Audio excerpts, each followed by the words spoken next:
નમસ્કાર દર્શક મિત્રો, કને ગુજરાતના સીજી એક્સપ્રેસ ન્યૂઝમાં હું જય વ્યાસ આપ સૌનું હાર્દિક સ્વાગત કરું છું। દેશ દુનિયા અને રાજ્યની તમામ ખબરો પર ફટાફટ નજર કરી લઈએ। અમદાવાદીઓ ટ્રાફિકના નિયમનું પાલન કરવામાં બેદરકાર બન્યા હોવાનું સામે આવ્યું છે। વિગતો મુજબ અમદાવાદીઓએ એક વર્ષમાં 7.24 કરોડનો દંડ ભર્યો છે। અમદાવાદમાં છેલ્લા એક વર્ષમાં ટ્રાફિક નિયમનો ભંગ બદલ 6.78 લાખ વાહન ચાલકોને રૂપિયા 52.6 કરોડનો ઈ મેમો ઇસ્યુ કરાયા છે। રાજ્યમાં ફરી એકવાર વરસાદને લઈને આગાહી સામે આવતા ખેડૂતોની ચિંતામાં વધારો થયો છે। હવામાન નિષ્ણાત અંબાલાલ પટેલે ફરી રાજ્યમાં કડાકા ભડાકા સાથે વરસાદની આગાહી કરી છે।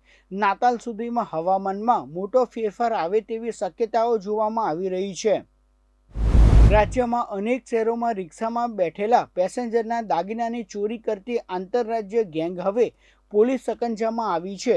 વડોદરામાં ભુવા પાસે દાણા જોડાવી ચોરી કરવા નીકળતા 2 ચોર ઝડપાયા છે। આ આંતરરાજ્ય ગેંગે વડોદરા, અમદાવાદ, રાજકોટ, ખેડા, આણંદ અને દિલ્હીમાં તરખાટ મચાવ્યો હતો।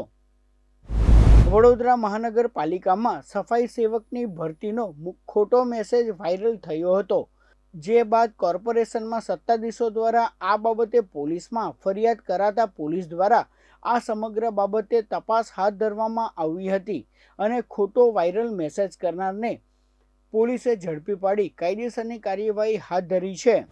શક્તિપીઠ બહુચરાજીમાં બહુચર માતાજીને રસ અને રોટલીનો પ્રસાદ ધરાવાયો હતો। 338 વર્ષ પહેલા વલ્લભ ભટ્ટજીની લાજ રાખવા માતાજીને પરચો પૂર્યો હતો, જેને જીવંત રાખવા ભક્તો દ્વારા પ્રયાસ હાથ ધરવામાં આવ્યો હતો। માતાજીના ગર્ભગૃહને પણ આંબાવાડીની જેમ કેરીઓ અને આંબાની ડાળીઓથી શણગારવામાં આવ્યો હતો। મોરબીની ઝૂલતા પુલની દુર્ઘટના મામલે દુર્ઘટનામાં મૃતકના પરિવારજનોમાં આક્રોશ જોવા મળ્યો હતો।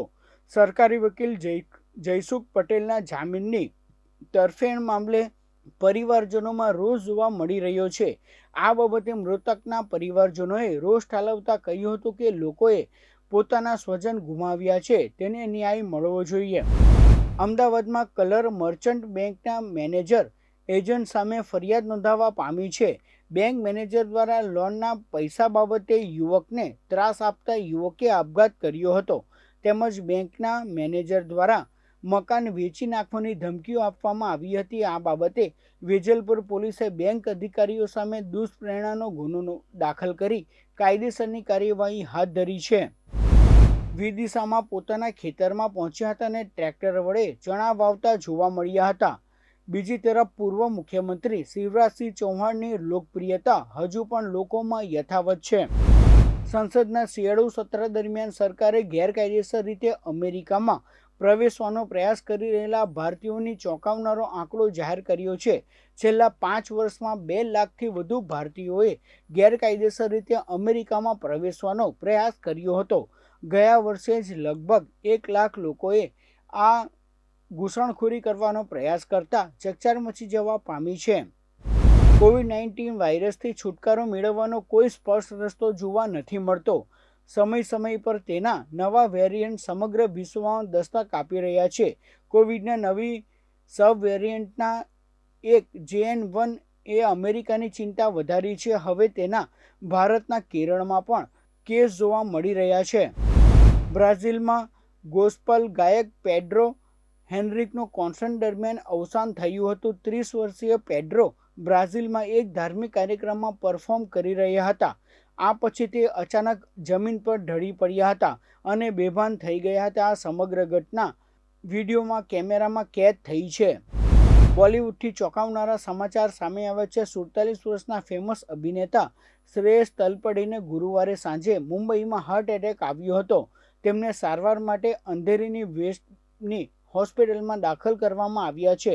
જાણકારી અનુસાર ત્યાં તાત્કાલિક તેમની એન્જિયોપ્લાસ્ટી સર્જરી પણ કરવામાં આવી છે। મહેન્દ્રસિંહ ધોનીનો જર્સી નંબર 7 છે। આ જર્સી નંબર હવે કોઈપણ ભારતીય ક્રિકેટરની જર્સીમાં જોવા નહીં મળે. ભારતીય ક્રિકેટ કંટ્રોલ બોર્ડ એટલે કે BCCIએ સચિન તેંડુલકર બાદ હવે ધોનીનો જર્સી નંબર રિટાયર કરી દીધો છે. એટલે કે હવે જે પણ નવા ખેલાડીઓ આવશે તેમને જર્સી નંબર 7 અને નંબર 10ની જર્સી નહીં મળી શકે. તો હતા અત્યાર સુધીના કનેક્ટ ગુજરાતના CG એક્સપ્રેસ સમાચાર. નવા સમાચારો જોવા માટે આપ જોડાયેલા રહો કનેક્ટ ગુજરાત સાથે. ત્યાં સુધી મને રજા આપશો. નમસ્કાર.